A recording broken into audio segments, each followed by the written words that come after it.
व्यक्ति थी?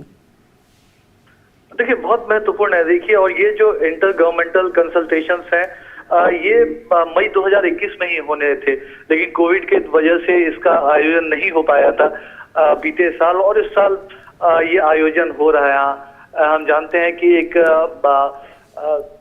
Coalition government चला रहे हैं ओलाफ स्कॉल्ज, लेकिन भारत के साथ रिश्तों को किस तरह से वो प्राथमिकता देते हैं, इस मीटिंग में जिस तरह से उन्होंने पीएम मोदी को आमंत्रित किया है, उससे भी जाहिर होता है। दुनिया की चौथी बड़ी अर्थव्यवस्था जर्मनी है, भारत छठी बड़ी अर्थव्यवस्था है।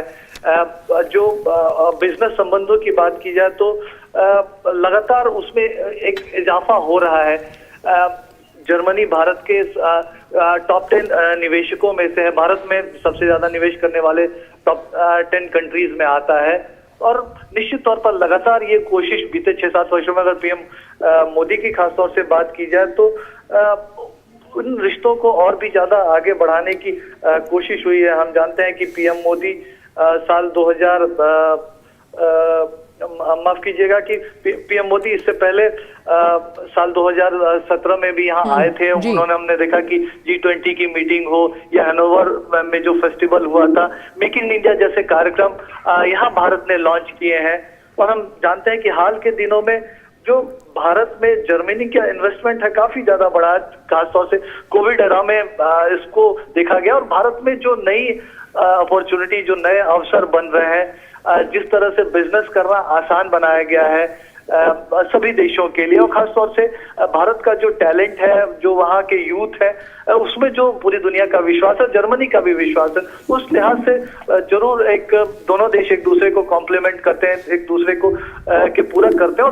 और ये बात जो विदेशी मामलों के जानकार ये जानते हैं कि जो रिश्तों का जो पोटेंशियल है बहुत ज्यादा है, उस पोटेंशियल को और कैसे मजबूत करना है, उन क्षमताओं को कैसे और आगे बढ़ाना, उसकी चर्चा आज की बातचीत में होने वाली है। बिल्कुल सुधाकर, शांति और समृद्धि की भारत की चाह में यूरोपीय साझीदार प्रमुख साथी ऐसे में हम कह सकते हैं, और साफ तौर पर क्योंकि अगर हम वैश्विक चुनौतियों की बात करें तो उसमें भी तमाम ऐसी बड़ी पहलें हैं जो लगातार इन देशों के बीच पहले भी होती आई हैं और आज भी होंगी, और जब विचार विमर्श होगा तो नए नीतिगत फैसले भी यहाँ पर नजर आएंगे।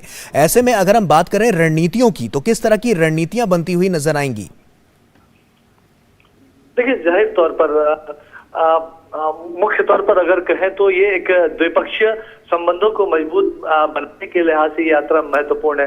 लेकिन जब दो बड़े देशों के नेता मिलते हैं तो जो वैश्विक क्षेत्रीय जो मुद्दे हैं जरूर उस पर चर्चा होती है। जाहिर तौर पर दुनिया के सामने यूक्रेन जैसे मुद्दे हैं तो उस पर एक दूसरे की अंडरस्टैंडिंग जो है, जो एक दूसरे की समझ है, जो विचार है, उसका जरूर एक्सचेंज किया जाएगा। और हम जानते हैं कि भारत की इस संबंध में एक सीधी नीति रही है। भारत ये हमेशा ये कहता रहा है कि जो हॉस्टिलिटीज है वो खत्म होना चाहिए, जो संघर्ष है उसका खात्मा होना चाहिए, जो डिप्लोमेसी है, जो बातचीत है, उसको एक तरह से अवसर देना चाहिए। तो निश्चित तौर पर, लेकिन इसके अलावा हिंद प्रशांत क्षेत्र की बात की जाए, हिंद प्रशांत क्षेत्र में जर्मनी एक बड़ा साझीदार भारत को देखता। भारत का जिस तरह से स्टेक है, भारत ने जिस तरह से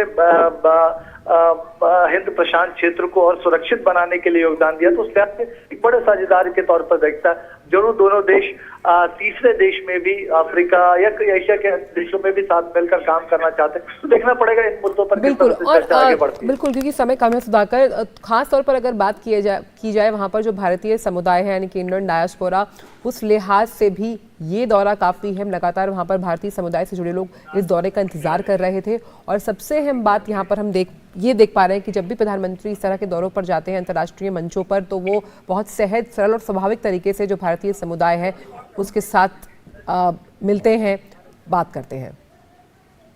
जी, जाहिर तौर पर। और देखिए, ये तस्वीरें मुझे लगता है जर्मनी में भी दिखाई देंगी। भारतवंशी सबसे ज्यादा गर्व महसूस करता है अगर प्रधानमंत्री किसी भी देश की यात्रा करते हैं। और हमने देखा प्रधानमंत्री जब भी कहीं जाते हैं तो वो कोई मौका नहीं छोड़ते हैं कि वो भारतवंशियों से मुलाकात करें। और एक तरह से उन्होंने हमारे राजदूत जरूर होते हैं, लेकिन उन्होंने भारतवंशियों को जो विदेशों में भारत का नाम रोशन कर रहे हैं उनको राष्ट्रदूत कहा है।